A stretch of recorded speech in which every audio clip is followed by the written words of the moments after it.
Katakanlah, wahai hamba-hambaku yang melampaui batas, maksudnya banyak dosa. Melampaui batas itu maksudnya banyak dosa. Jadi karena orang banyak dosa itu memang melampaui batas, ya kan? Dia tahu itu.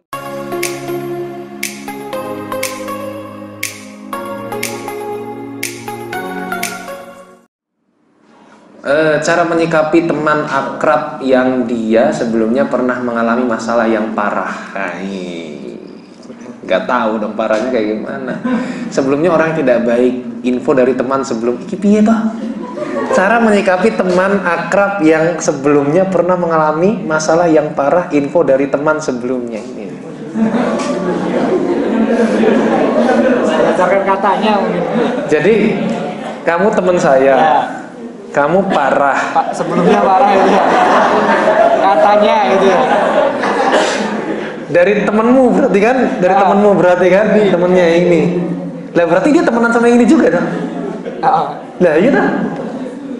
Membingungkan. Iya deh. Jadi bagaimana?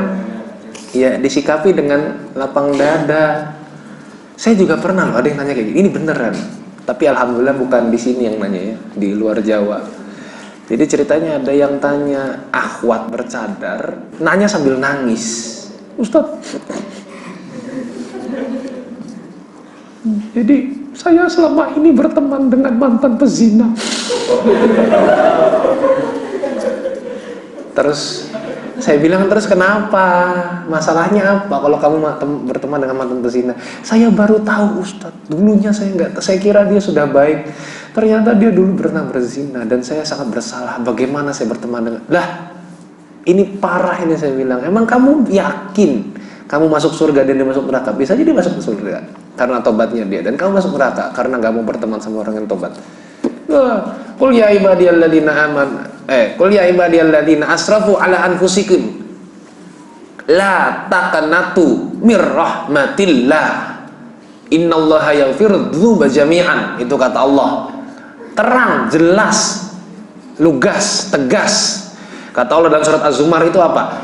Katakanlah, wahai hamba-hambaku yang melampaui batas, maksudnya banyak dosa. Melampaui batas itu maksudnya banyak dosa. Jadi karena orang banyak dosa itu memang melampaui batas, ya kan? Dia tahu itu dosa, dia tahu itu buruk, dia lakukan terus. Itu namanya melampaui batas. Apa kata Allah? Wahai hambaku yang banyak dosa, la taqnatu mir rahmatillah. Janganlah kamu pernah berputus asa dari rahmat Allah. Innallaha yaghfiru dzunuba jami'an. Itu kata Allah. Sungguhnya Allah akan mengampuni segala dosa-dosamu. Jadi yakin aja. Ya, jadi Allah itu menyapa orang-orang yang banyak dosa itu dengan apa? Wahai orang-orang yang melampaui batas, berlebihan atas dirinya sendiri, la taqnatu mir rahmatillah. Janganlah kamu berputus asa dari rahmat Allah. Di ayat yang lain Allah sampai bilang apa? Innallaha yuhibbut tawabina wa yuhibbul mutatahhirin. Sesungguhnya Allah mencintai orang yang senantiasa bertobat dan senantiasa mensucikan diri. Artinya apa? Artinya orang ini sering melakukan dosa, tapi dia senantiasa tobat. Artinya orang ini selalu melakukan hal yang kotor-kotor, tapi dia senantiasa mensucikan diri. Jadi Allah tidak pernah membenci orang yang pernah berbuat dosa. Allah hanya membenci orang yang berbuat dosa terus nggak tobat-tobat. Nah, jadi teman-teman sekalian, bagaimana kita menyikapi orang yang pernah seperti itu? Ya, sikapilah dia sebagai orang yang sama juga dengan orang-orang yang baik-baik, yang sudah kita anggap baik. Dan kemudian, ya, jadikan keparahannya di masa lalu itu sebagai pelajaran buat kita, supaya kita tidak melakukan keparahannya itu. Dan yang juga, misalnya gini ya, dulu aku pernah pacaran sampai parah banget. Jangan ditanya, emang ngapain aja? Jangan. Terus itu kepengen. Ya kalau misalnya sudah dia bilang begitu ya sudah gitu loh, tutup. Oh, ya udah kita istighfar sama-sama. Yuk, kamu istighfar sudah melakukan itu, saya istighfar belum melakukan itu. Jangan maksudnya ya. Belum ya, jangan sampai. Seperti itu. Ya, atau bisa dia dijadikan orang sosok, misalnya dulu dia anak band, ya. Anak band. Jadi bapaknya band namanya.